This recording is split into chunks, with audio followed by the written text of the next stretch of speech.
Hey, it's Josh Brown. I'm here with Anthony Isola. We are live from Ritholtz Wealth Management, and we're going to talk about the perils of 403B plans. For those that don't know, 403B is the predominant retirement savings vehicle for teachers and for some other professions as well. And from everything that my colleague Anthony tells me, they are an absolute disaster. And we're going to get into that in a moment.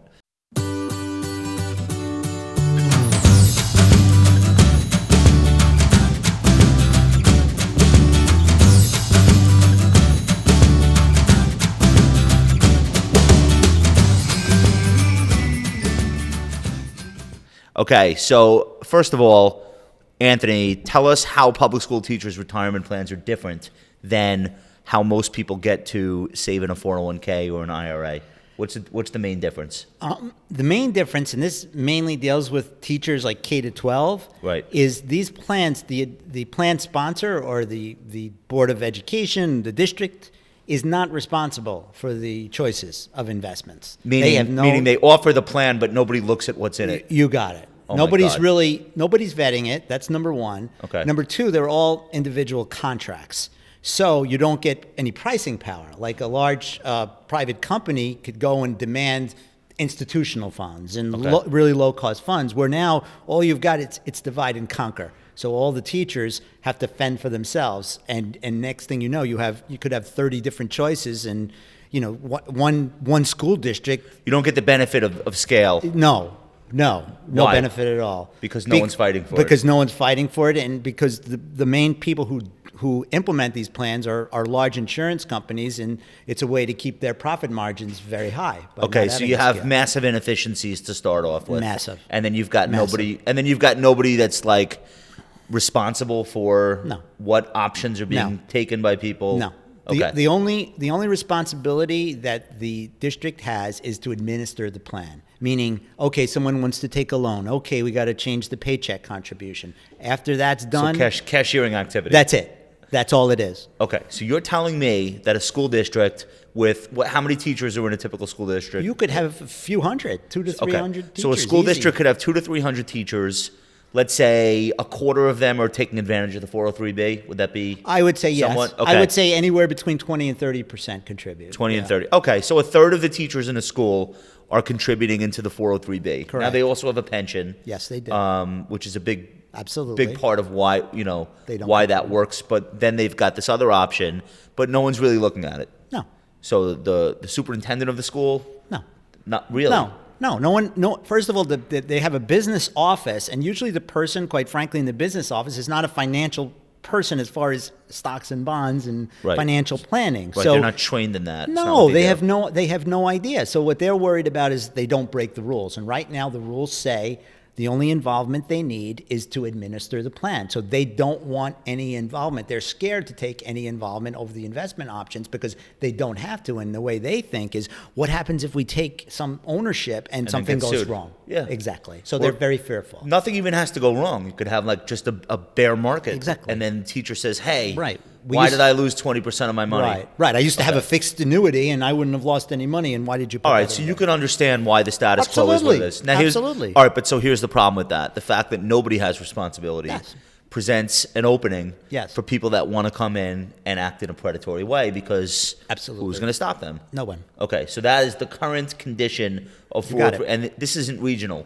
Everywhere. 50 states. Everywhere. 50 states. Unbelievable. 50 states. Millions upon millions of teachers. Okay. Now, you also told me that 403B plans are non-ERISA.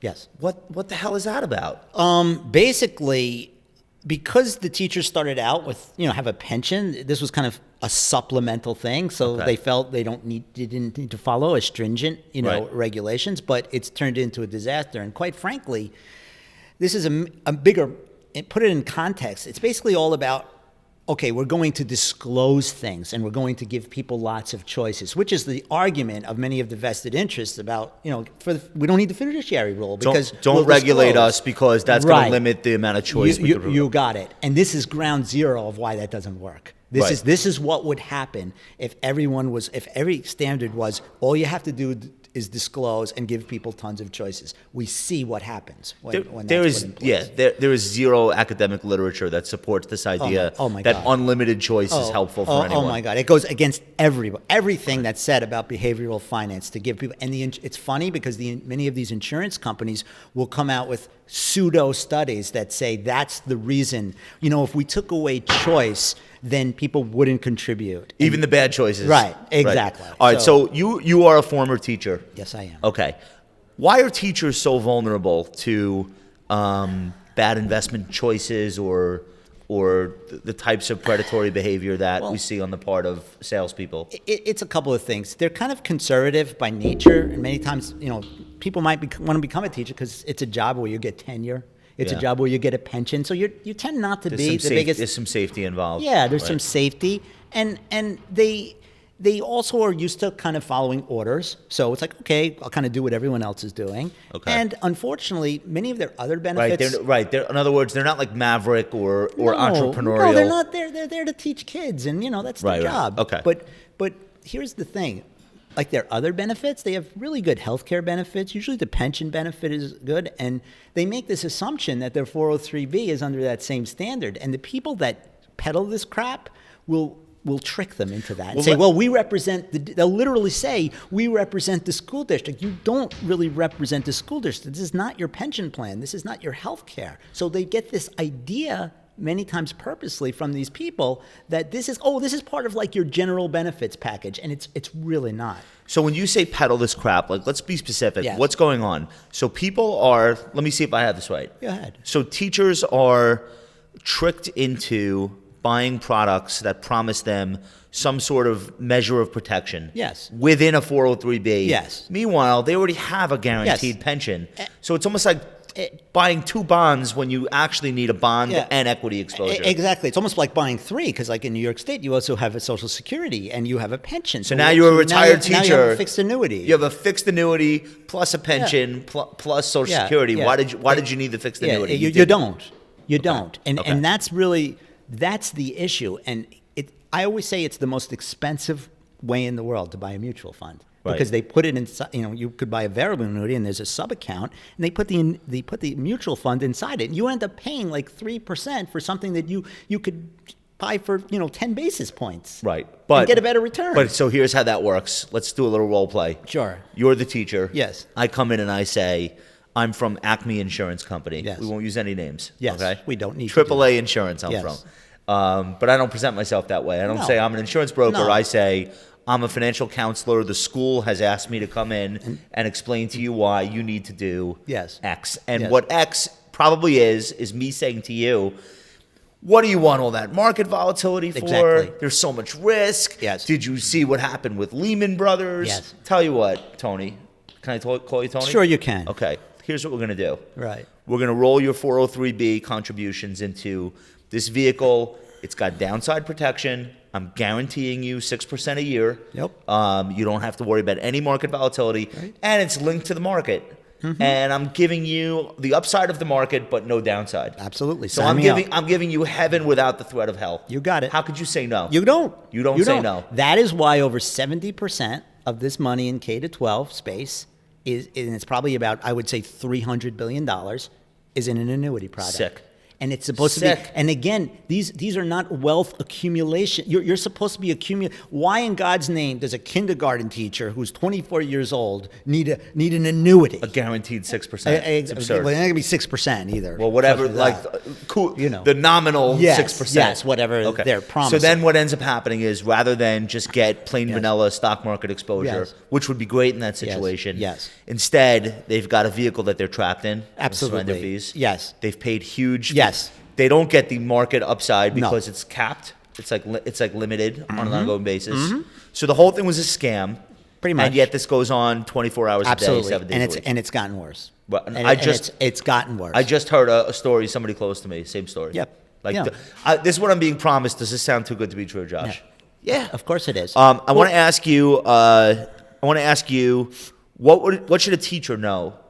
Like just bare minimum. What should a teacher know before making any investment in a 403B? That you make sure you are talking to a financial advisor, not a financial salesperson. And I would say there's but how do they know?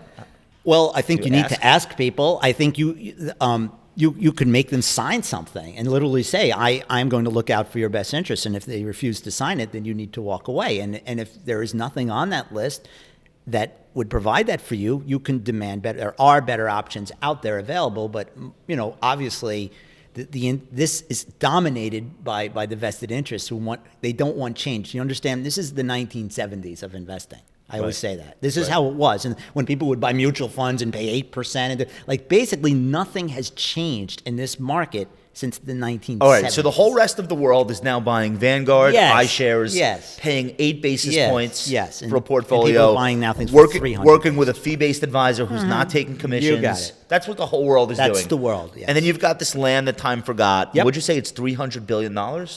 I would say close to that, maybe a little more. Where people are paying like 3% internal expense ratios and commissions. People are paying. Let me explain something to you. People are making their paycheck contributions. Let's say they put $300 a paycheck, and they're getting ticked with a 5.75% load on every contribution. I have the statements. Get out of here. I have them in my hand. I put them on Twitter, and people in the industry are like, you've got. That's why I started putting some of this stuff up, because people were not believing me. Hold on.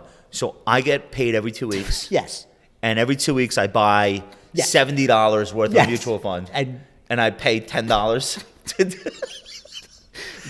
I am not joking. And the break points usually are about $100,000 or so before then it lowers to 3.75. Oh, that's nice. So and this is what I'm trying to say. Like, this existed in 1972, but now we're in 2019 and it's still going on. All right. So it's a cash cow. It's a cash cow. So how mad do you get? Like, what? How mad do you get? It gets me furious because people are, I'm a capitalist. I believe, people should earn money, but this is a zero-sum game here. Right. These guys win and these teachers lose, and they lie to people and they take advantage of them. They lie about us. They lie about what we're doing. Right. And it just gets me so angry. Is it ever true if a financial salesperson goes to a teacher and says, I represent the school? No. Like, it's illegal. No. It doesn't exist. No, that does not exist. Or I represent the teachers union. No. There are some that the teachers union may endorse, but that's few and far between. Okay. That's few and far between. All right. So then you walk into a school, sometimes by yourself. Yes. Sometimes with Dina or Matt, who's another advisor at the firm, yes. or sometimes with Matt, or both. Yes. And you guys give a presentation to yes. the teachers. Yes. And it's not like you're reinventing the wheel or inventing fire. You're basically saying, look, the less you spend on your investments, the more stays in your account. Basically. These are the things that you have access to that no one's Yes. incentivized to tell you. Right. It's like you just give like a very plain vanilla, well, and they must hate it. Well, those guys hate it, absolutely. Yeah. But what we're trying to do is like spur this organically. Like, we're trying to educate these teachers, like you said, and that's the best way to do it, is have them take ownership too of this. And we meaning start to organize discussion groups. And we've done that. We have unions now that back us, that bring us in for these educational. How many school districts are you in right now? We're in about 23 or 24. Out of how many in the United States? Oh, God. I don't know. 50,000? There's probably more than that. Ridiculous. I have no idea how many Ridiculous schools there number. are, but there's a lot more than 23, I'll tell you. Well, that your much. message is spreading, and people are talking about the things that you've been. I think you probably felt like you were screaming into the abyss for a few years. Yes. But now More you than have 4 years. traction. Absolutely. And we'll talk about that in a subsequent conversation. But thanks for coming on, and anyone that wants to get in touch with Tony Isola, what's the best way to reach you? RidholtzWealth.com. Ritholtzwealth, email me.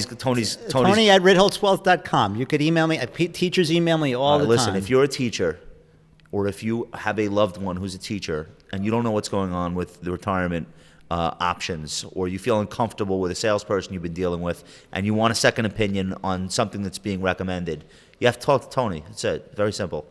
And would you say that's accurate? I would say that's very accurate. Right. And like I tell people, I'm like, look, I can't promise you returns, obviously not, but I could basically say if we take 3% off your fees you're going to have a lot more money when you retire. Right. That's just math. That's just math. There's nothing. I don't know what the market's going to do, but I know if we take 3% away from your fees, you're going to be in much better shape. All right, we're going to leave it there. Let us know what you think in the comments. Thanks for watching, and Tony will be back.